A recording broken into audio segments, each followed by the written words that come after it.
Thank you, Nidhi, for that introduction, and my thanks to you and to Sabiha and to everyone else for in the Friends of India Texas group for inviting me on this occasion, which, as you have reminded the audience, is the 151st birth anniversary of Mohandas Gandhi. Now, what I want to speak about today is India in the aftermath of Gandhi's assassination.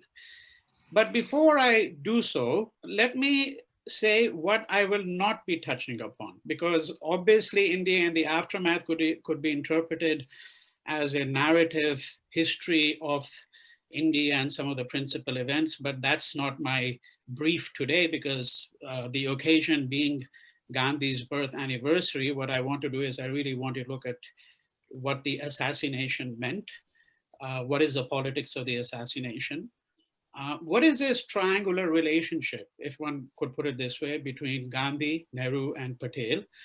Because in the aftermath of the assassination, for example, there were all kinds of rumors about the rift.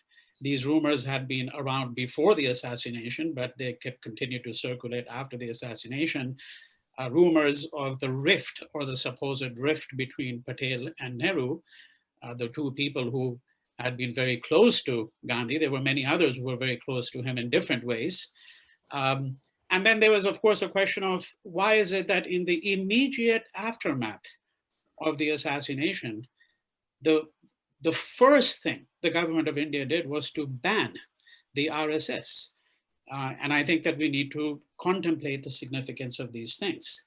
So what I'm not going to be speaking about, let me be very clear about that, is I'm not really going to be speaking about, for example, the Kashmir issue or the annexations of Hyderabad, what the Indian government characterized as police action later on, the annexations of Hyderabad and Junagadh, all very complicated histories around these. Or, for example, the debates that took place on Hindu personal law, the debates that took place on a great many other subjects, which are extraordinary in their range. I think that barring some historians and political theorists, there is very little awareness in India of the extraordinary range of debates in the Constituent Assembly. And really the only comparable thing to that is the conventions that took place in the United States, which led to the creation of the United States. If you look at the debates that in which people like Jefferson and Madison and Mason and Washington and many others were involved. A very extensive set of debates and very sophisticated in their nature. Nor am I going to look at the role of Ambedkar here in his tenure, both as law minister and of course as the chief architect or drafter, as he's known, of the Constitution of India, or the question of reservations and so on. There's a huge range of issues and I'm not really going to be looking at that because what I'm really concerned here with are the following. And so let me, if I had to outline very briefly the contours of my talk today, I'm going to begin first with a brief discussion of the politics of the assassination of Mohandas Gandhi. Secondly, I'm going to look very briefly at a question that has surprisingly received very little attention. And I myself haven't given it enough attention yet. But the funeral arrangements for Mohandas Gandhi, okay? Because the government of India was mandated with this enormous task in the aftermath of the assassination of Gandhi. And you can understand the irony of involved here when you consider, for example, the fact that at one point, a few days after Gandhi's death, while they were still thinking about what kind of arrangements they need to make, because this was really a world funeral, Nehru says, in a moment of lapse, let us turn to Bapu and ask him, okay? Right? Because the supposition had always been you turn to Bapu. Whenever you are in a quandary, you turn to Gandhi, right? And then, of course, there's a recollection that, well, it is in fact Bapu's death that we are really speaking about. So that's the second thing. The third is going to be, and I'm going to discuss this at some length, although I could discuss it at much greater length, is the ban on the RSS promulgated by an order of the government of India. Fourthly, I want to look at the question of the rift, as it's described, between Patel and Nehru, because I think there was a very clear understanding, not only between them, but I think there was an understanding among members of the CWC, the Congress Working Committee, and the All India Congress Committee, that this was a matter for the nation. In fact, this was a critical matter for the nation. Fifthly, the question of what is the country to do? And there I'm going to turn to a set of observations which are really quite remarkable, which came to light some years ago when a book was brought out called Gandhi is Gone, Who Will Guide Us Now? So I'm going to discuss what that book is about and what are the circumstances under which those discussions took place. And finally, the whole question of India as a secular state.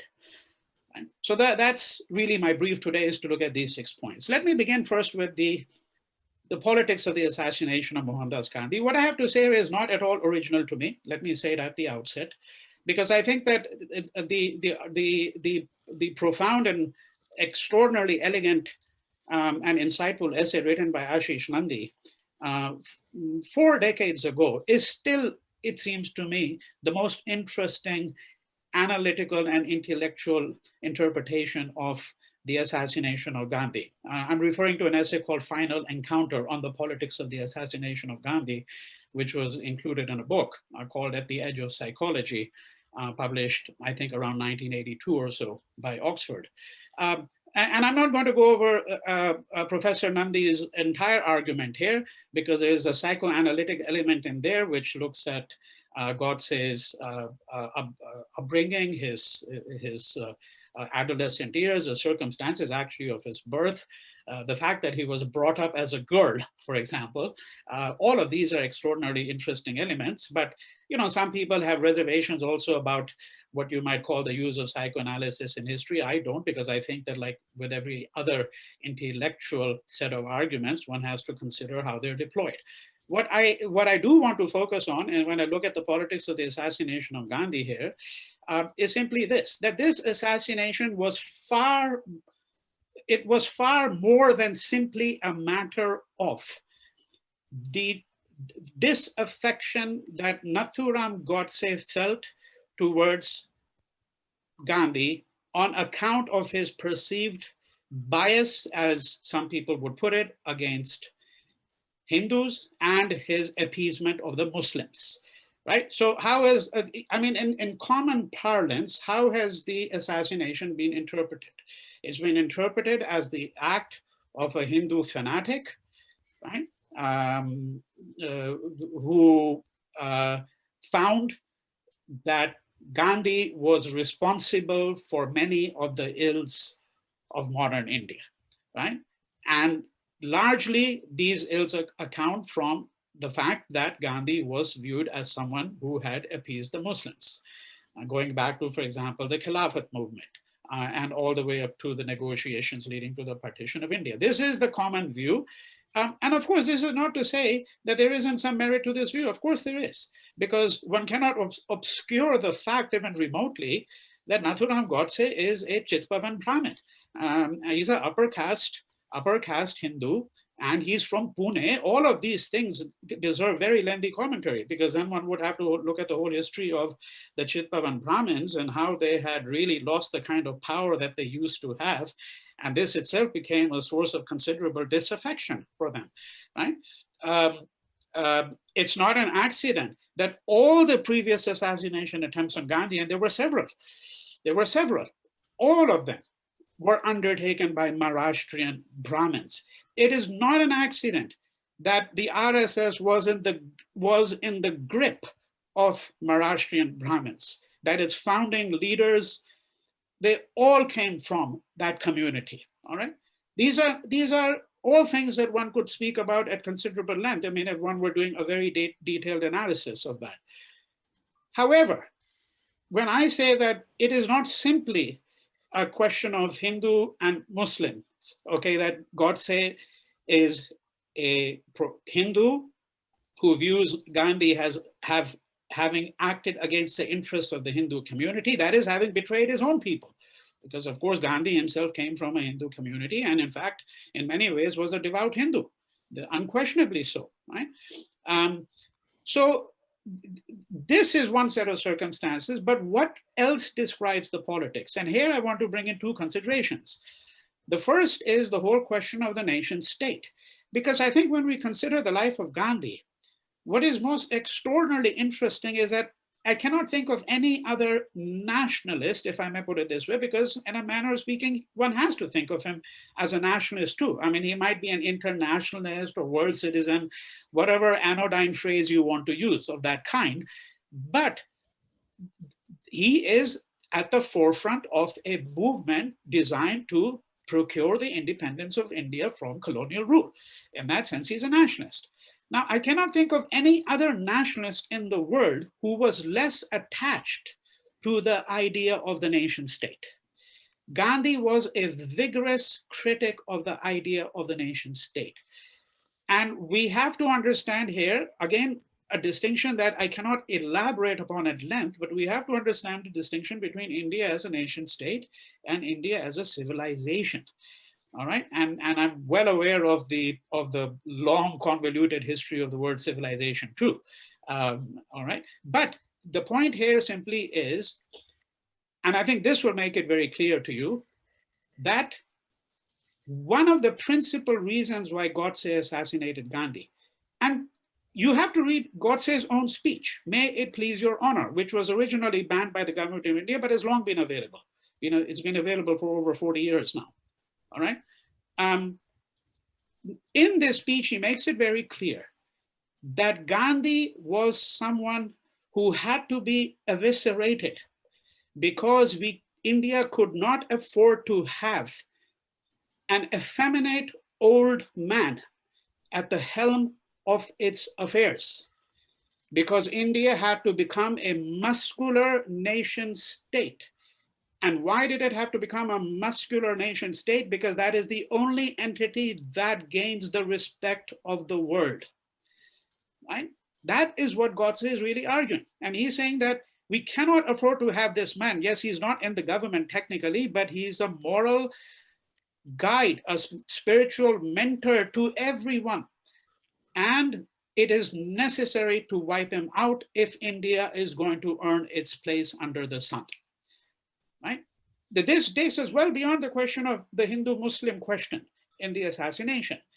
And in those comments, you can now infer the third principal trajectory of this politics of the assassination, which is this idea of muscularity. You see, there is a critique of Gandhi that Gandhi was effeminate. Now, if you read Godse's speech, one of the things he tells you, he says, what kind of man is Mohandas Gandhi? What kind of man is Bapu? He always addresses him, by the way, as Bapu, as father of the nation. You know, he reveres him in a certain way, which, of course, the trolls who are very active today are clueless about. Because when they abuse Gandhi the way they do, I mean, you're talking about people who are criminal elements. There's no other word for these trolls. They're absolute criminals. Godse, whatever his other limitations, was not a criminal in that sense. He was a person who was actually quite reflective. Now, what does he say in his speech? What he says very clearly is that, look, when Gandhi has to come to a decision, what does he do? He turns to something called the quiet inner voice. You know what the Quakers do, right? He turns to the inner voice. How does he pass his time? He's weaving and spinning. And if he has a grievance, how does he address it? He goes on a fast. This is what God is saying. And he says, these are things that women do. They're fasting, weaving, spinning, listening to your moral conscience. He says, this is all rubbish. This is all nonsense. You cannot have a nation state predicated on these things. And we have to ensure that we understand the project of building a nation state is a muscular project. And it involves taking the blood of people. Historically, of course, that's the case. You know, if you're a historian, you turn to something like Eugene Weber's book, Peasants Turned into Frenchmen, and you see how was France created. right? And what does Renan say in his classic essay, What is a Nation? It's exactly these things, right? So this is the politics of the assassination of Gandhi. That's my first set of observations. There's a great deal else one could add, but this is a brief account. Secondly, once the assassination takes place, it is profoundly ironical that the first major task, in a sense, that is, because there were, of course, many other major tasks that the government was faced with right away. For example, the extraordinarily difficult task of the rehabilitation of refugees. And we don't know much about that because, oddly enough, not much work has really been done on these refugees and their resettlement and the politics and what were the word going around. For example, I can tell you without a shadow of a doubt that though as you know, there were Muslims that were driven out of old Delhi because there were obviously, this was happening across the border in Pakistan too, where Hindus were being driven out. But I'm speaking here about Delhi in particular because this is where Gandhi came in the last few months, right? Now, and this is where the government of India was based. This was the capital of the country. In old Delhi, the new refugees who came, that is, the Hindus who had fled, they were baying for Gandhi's blood. Blood for blood, bring this mosque down, they would say. But what is very interesting here is that if you read the record of those times, you have on oral record the Hindus who were from there, that is not the ones who had migrated, saying, we prefer our Muslim neighbors that we had to these Hindu refugees who have come. Now, this complicates the picture. This is not simply a Hindu-Muslim matter. Who is the neighbor? What is the nature of neighborliness? These are profound questions. So it's not as though the government of India didn't have a great many other questions on its hand, including the whole question of the rehabilitation of the refugees, right? But what is really ironical here is that the first orchestrated task of an international stature, in a way, with international repercussions that India had on its hands was the funeral arrangements for Mohandas Gandhi.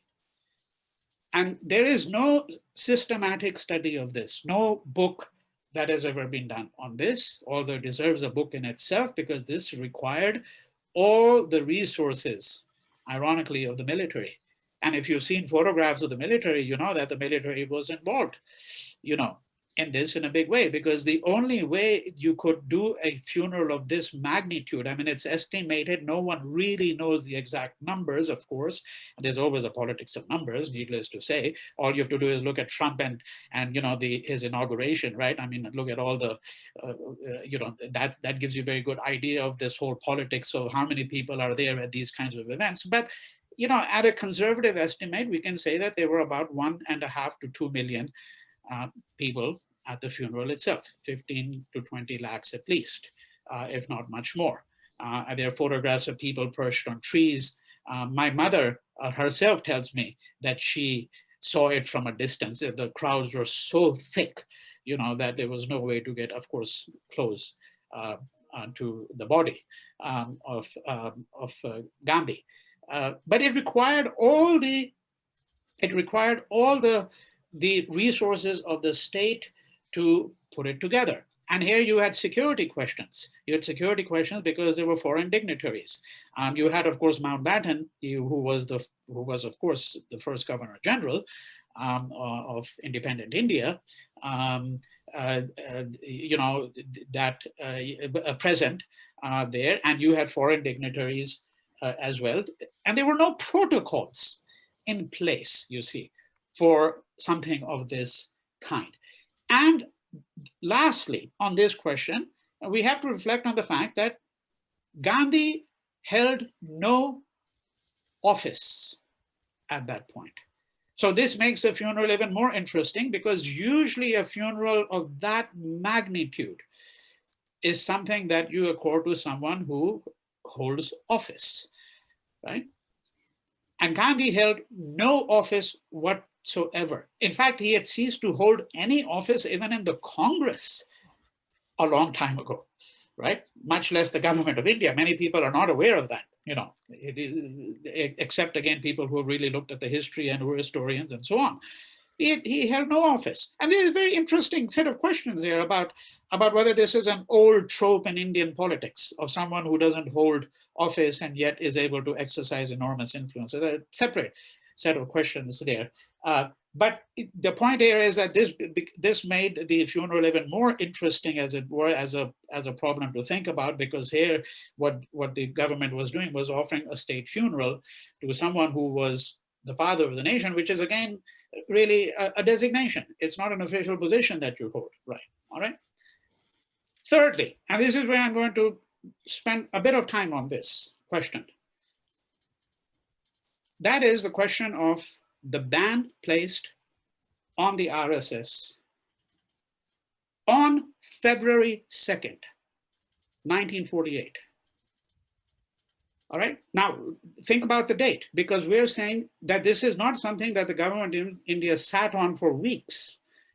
The assassination takes place at 5:10, 5:11 p.m. on January 30th. And on February 2nd, the government of India issues a memorandum. Okay. But before I get to that memorandum, let me just alert you to something else. And that is the fact that the RSS and the Hindu Mahasabha were seen as sources of trouble. Very few people really talk about this long before the assassination and the ban. The Hindu Mahasabha used to produce a newspaper called the Hindu Outlook. Okay? And in early November 1947, the Delhi administration banned this newspaper. This is almost 3 months before the assassination of Gandhi. And Nehru is going to write to Patel on October 21st, saying that this journal is spreading malicious lies constantly.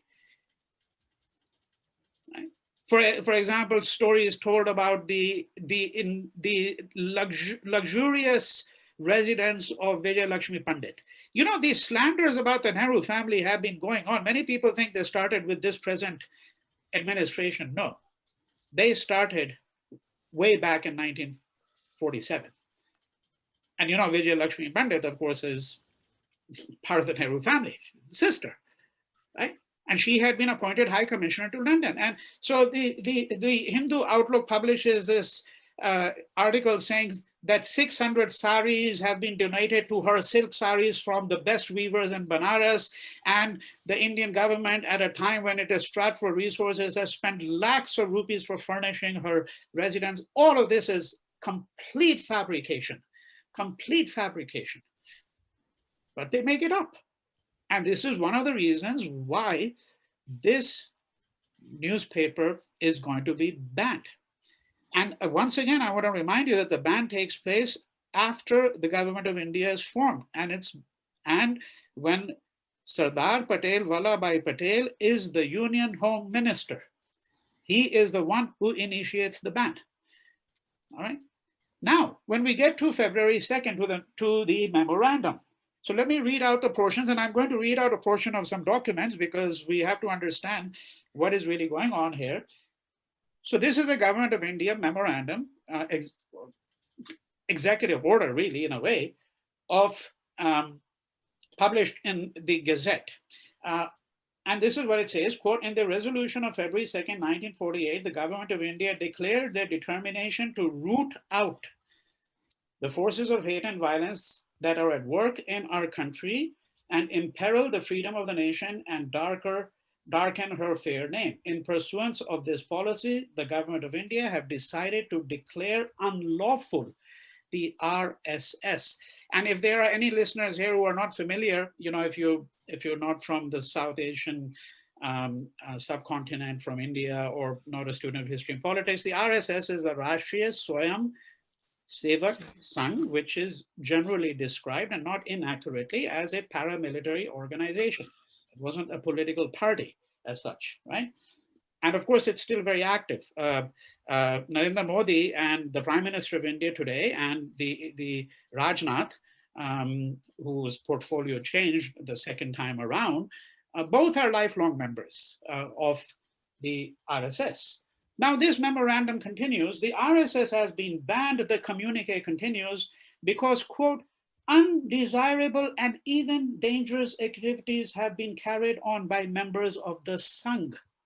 It has been found that in several parts of the country, individual members of the RSS have indulged in acts of violence involving arson, robbery, dacoity, murder, and have collected illicit arms and ammunition. They have been found circulating leaflets exhorting people to resort to terrorist methods. This is not my words. These are the words of the memorandum. What the ban is saying is that the RSS is effectively a terrorist organization. That's what it's saying. And this was done with the signature and approval of Sardar Patel. I want to insist on that. All right.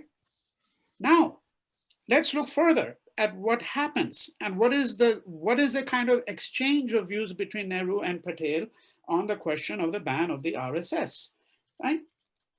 Because there were a number of complications. So, for example, one of the complications was that when the ban was placed, a lot of the RSS members in and around Delhi, Punjab, Haryana, what is, I'm just talking about how the configuration is now. So the neighboring areas, what did they do?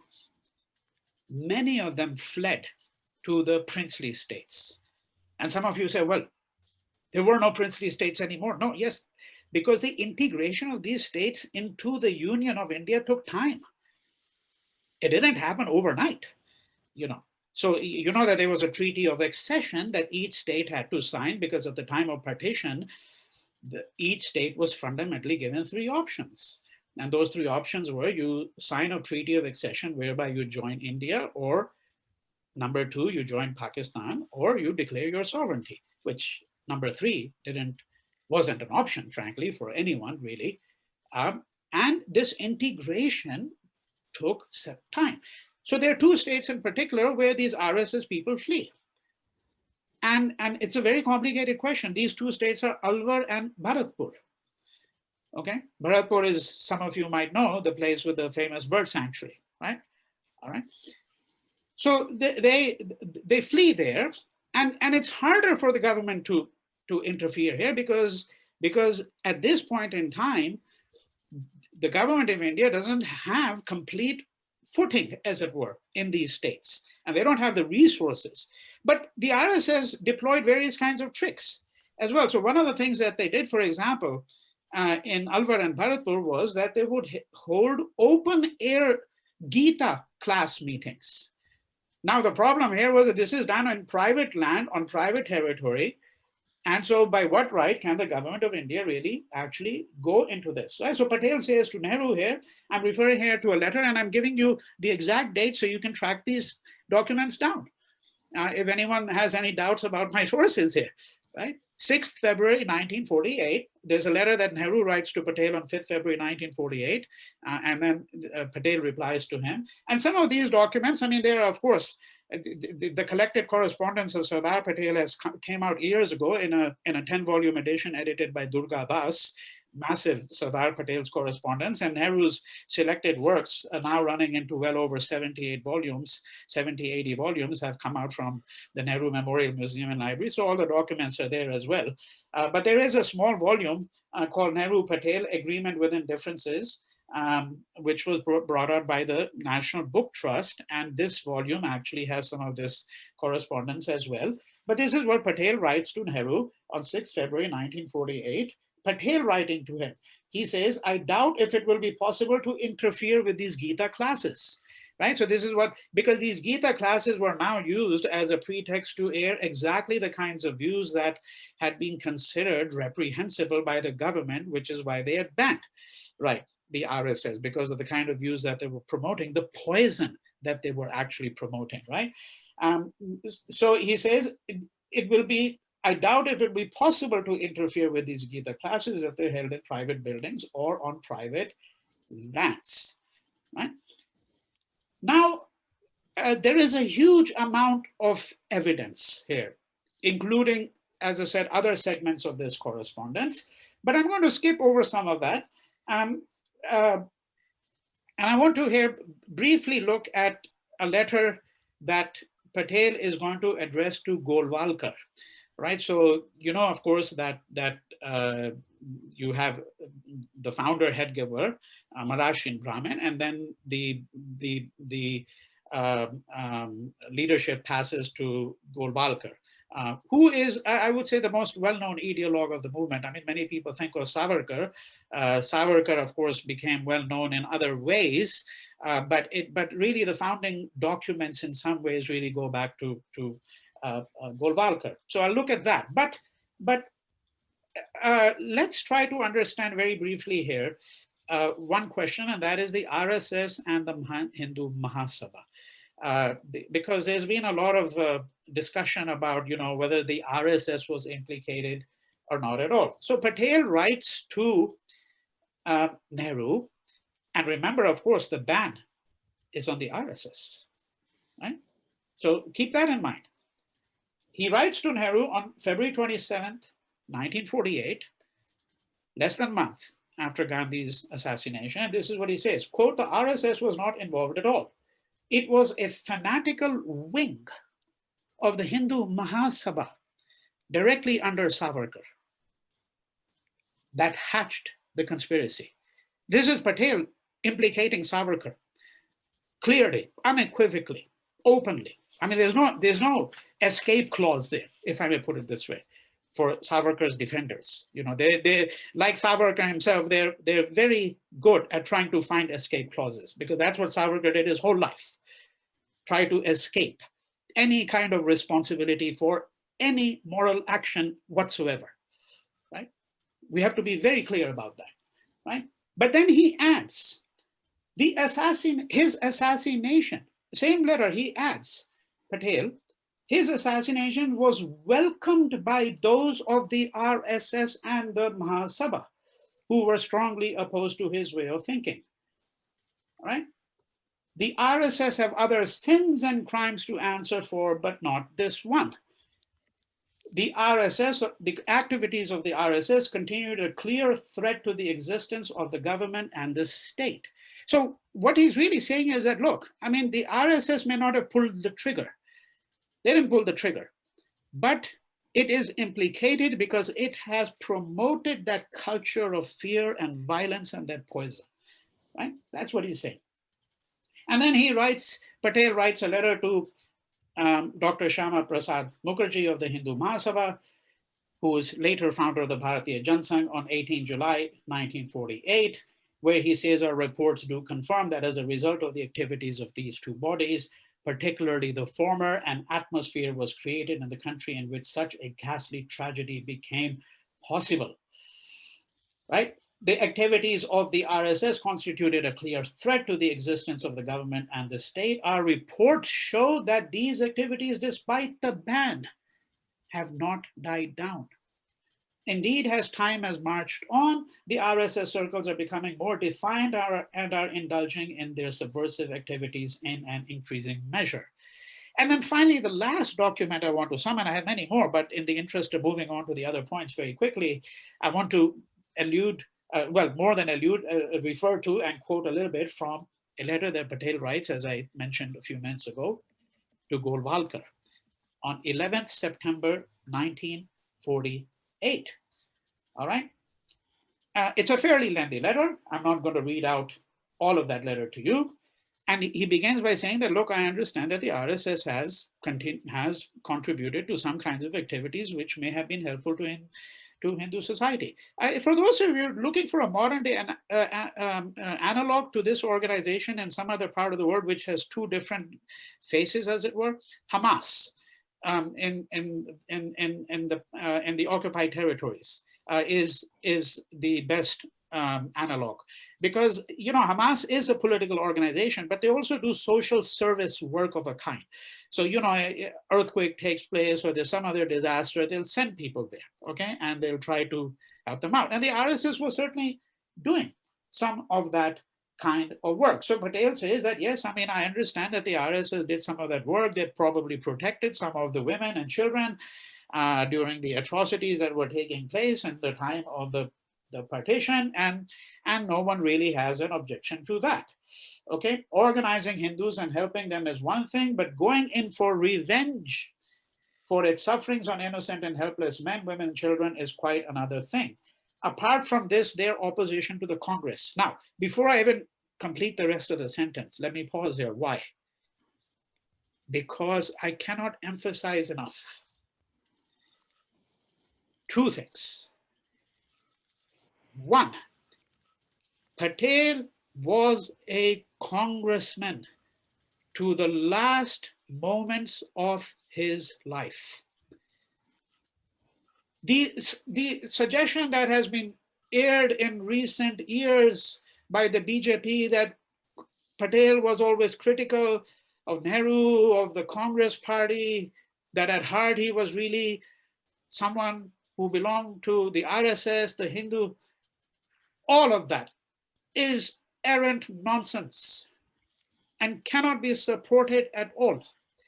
He remained firmly to the core a congressman, and he understood the Congress of that time. That doesn't mean that he would have approved necessarily of the Congress today, needless to say.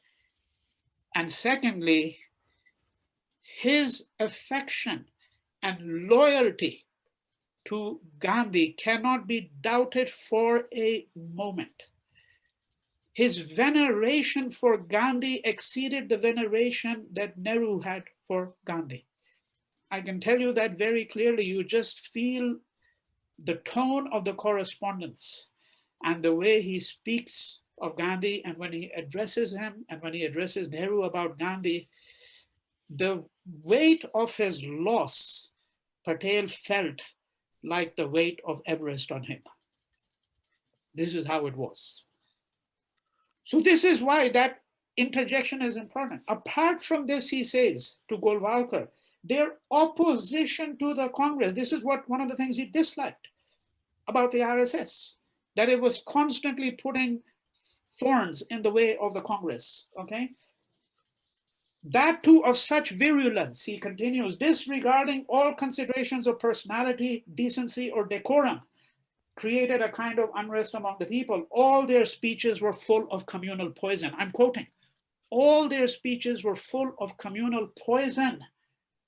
It was not necessary to spread poison and enthuse the Hindus and organize for their protection. As a final result of the poison, the country had to suffer the sacrifice of the valuable life of Gandhiji.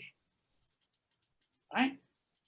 Opposition turned more severe when the RSS men expressed joy and distributed sweets after Gandhiji's death. Right? And so on. I mean, I won't get into the entire letter, because the last concluding paragraph, he says that I had hoped, remember that he's writing in September 1948. This is now 7 months after the ban has been in effect. He has said that I had hoped that the RSS would be chastened by this, right? And he says, no. The reason I'm writing to you is that your men are still going on a rampage. They are still creating poison in our society, right? And he says, try to reform yourself.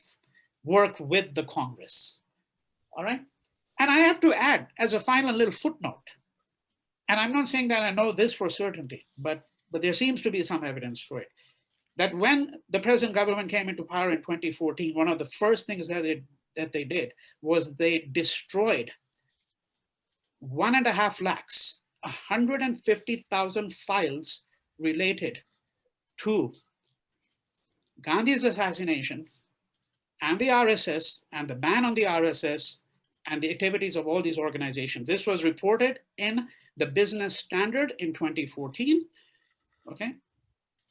It is subsequently picked up many years later, and they again revisited the question. The Wire in February of 2019. So you can track these articles down on Google, right? Because there is a procedure, and this is important because in India, the law is that you retain all the files, and for 70 years, they can be locked up. After 70 years, they're part of the public domain. So there's RTI requests have been filed, all of which have been denied, all of them, to open up the files. And the reason they've been denied is these files very likely have been destroyed by orders of the Prime Minister, particularly files related to the ban on the RSS, okay? Because usually what happens is that after 70 years, they're transferred from the ministry to the National Archives. And as a historian, I know that what happens, these files are transferred, and when a file is not transferred, it says NT, not transferred, you get the slip back, the requisition slip, as it were, okay? So all of these files are either, the requisition slips come back with NT or unaware of their whereabouts. All these records have disappeared, and we have to ask why. All right? Now, let me move to the fourth point. I'm going to actually be very quick on these points so that there's time for comments and then a discussion. And that is the so-called rift between Nehru and Patel, because this was one of the key issues that emerged. And both of them were very close to Gandhi. There's a classic photograph of Gandhi seated, on the podium, Indian style, as it were, and Nehru on one side and Patel on the other. This photograph was turned into a postage stamp by the government of India many years later. And there is no question, if you look at the correspondence, I'm going to refer all of you to two sets of exchanges, and you can track them down on your own, or you can just simply go to that book I mentioned before, the Nehru-Patel book, edited by Nirja Singh and published by National Book Trust, which has these letters. First is the letters of just after Bapu's death. Okay, I say Bapu here because that's how they're addressed. Gandhi, of course. The letters of 3rd and 5th February, 1948, which are very moving. This is actually one of the most interesting sets of exchanges we have. There are always famous exchanges between people. There's a very famous exchange of letters between Mohandas Gandhi and Tolstoy, for example. One can think of hundreds of such exchanges which have been historic in their way. And this actually is one of those exchanges, although it's never referred to as such, where Nehru writes to Patel, and he says on 3rd February, when Bapu was alive, we had hoped to meet him together and discuss various matters that had troubled us somewhat. You will remember our correspondence. In my last letter, I had expressed the hope that in spite of certain differences of opinion and temperament, we should continue to pull together as we had done for so long. This was, I am glad to find, Bapu's final opinion also. So you see, there was this talk, that it has been said, and I think it is actually the case, because Nehru and Patel referred to it, that each of them had said, I'll resign from the government because, our differences are such. This is before Gandhi's death. Our differences are such that it's an obstacle for the nation. We don't want these rumors to create obstacles. So Nehru offered to resign, Patel offered to resign. And Gandhi at one point thought that might be actually the better thing. But he never reached that decision. And before his assassination, as I'm sure some of you are aware, that the last meeting he had with anyone was with Patel. On 30th January 1948, Patel had a meeting with him, he left, and then minutes later, Gandhi is shot dead. Right? Now, Gandhi had unquestionably reached the view that, yes, both of them are going to work in the government, all right, and the country needs the services of both. And Nehru, in this letter to Patel of February 3rd, says that now with Bapu's death, everything is changed and we have to face a different and more difficult world.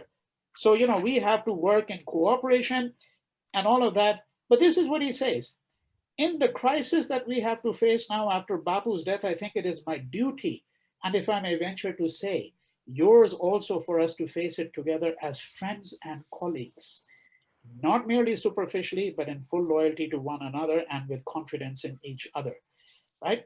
And Patel writes to him on 5th February saying that and I quote, "I am deeply touched, indeed overwhelmed by the affection and warmth of your letter of 3rd February, and says that, look, it's very clear that Bapu wanted us to work together, and that's what we are going to do," right? And there is a later correspondence 2 years later, March 26th and March 28th.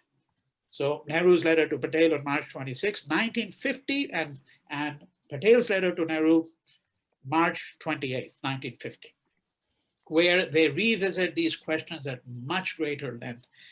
And I think it puts to a stop completely, or ought to, this idea that the two of them were poles apart. They were not. They worked very closely with each other. There were differences, as there always will be, right?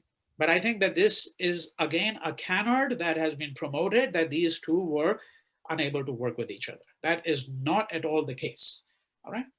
Fifthly, I wish I could have spoken about this at much greater length. What is the country to do? This was the question before them, all right? Now, before Gandhi's assassination, there had been a meeting planned of constructive workers, a nationwide meeting of all the important constructive workers. You know, that Gandhi had what was called the Constructive program. It goes back to the 20s, really. And at the heart of Gandhi is this program. Most biographers don't talk about it much because it's not very sexy, if I may put it this way. You know, it doesn't have the spectacular, you know, performative aspect of the Dandi March. There isn't that great aphorism, do or die, of the Quit India movement of 1942. It doesn't have dramatic moments, but that was the heart of Mohandas Gandhi, the constructive program. And Gandhi himself was going to preside over this meeting, which was set in Sevagram on February 2nd. Of course, his assassination precluded the possibility of his being able to preside over this meeting. And of course, the meeting had to be canceled at first. But just a week or 10 days after the assassination, the people who were supposed to attend it started again exchanging views and saying, well, Bapu is no longer with us, but shouldn't we still hold the meeting? We should, because there are urgent questions facing the nation. And so they did. Now, the records of this meeting outside the archive, they were always there in the archive, first became available to us really in a book. Okay, it's this book over here that I have, Gandhi is Gone, Who Will Guide Us Now? Because almost everybody was present there. There were only a few people who were missing from that meeting. When I say everybody, I'm talking about people on the national stage. Maulana Azad was there, Rajendra Prasad was there, Jawaharlal Nehru. Patel wasn't there because Patel was ill. It was the same illness that would eventually lead to his death in 1950. You know, he was ill. He was quite seriously ill. And Rajaji couldn't be there, Raja Gopalachari, because he was at that point the governor of West Bengal. Sarojini Naidu was the governor of Uttar Pradesh, what the United Provinces as it was, before, and what would become Uttar Pradesh, right? So there were 3 or 4 notable absences, but almost everyone else was there, including veteran Gandhian leaders. Vinoba was there, of course, and as I said, Nehru, Maulana Azad, Zakir Hussain, Rajendra Prasad, and so on, right? Now, the conversations that took place are very moving. They're very moving. And these are, again, profound conversations because it's a real conversation. And this is not the Constituent Assembly now. So people are speaking in a different vein here, right? For example, this idea that Robert Paine, first, the expression I'm using now, permissive assassination, right? Permissive assassination. This phrase, which he used in 1969, right?